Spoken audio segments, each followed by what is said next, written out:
Come இங்கே பாருங்கள், நான் எவ்வளோ பெரிய கட்டில் போட்டு கொசு வலை போட்டு நான் இவங்க 2 பேரையும் உள்ளே படுக்க வச்சுருக்கேன்.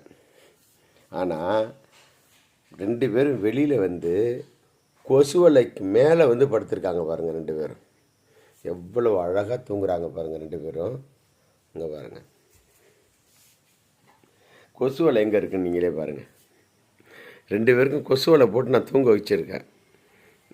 ஆனால் 2 பேரும் எங்கே வெளியில் வந்து எங்கே படுத்துருக்காங்க பாருங்கள். 2 பேரும் அது எவ்வளோ சுகமான தூக்கம் பாருங்கள்.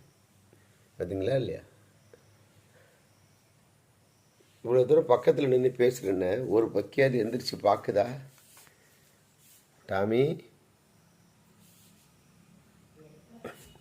திருட்டு கொட்டு முடிச்சுக்கிட்டு தான் இருக்குது. திட்டுவன்னு பயந்துக்கிட்டு அப்படியே பார்க்குது பாரு. திருட்டு கொட்டு எப்படி பார்க்குது பாரு, பார்வை முழிச்சுக்கிட்டு தான் இருக்குது டாமி.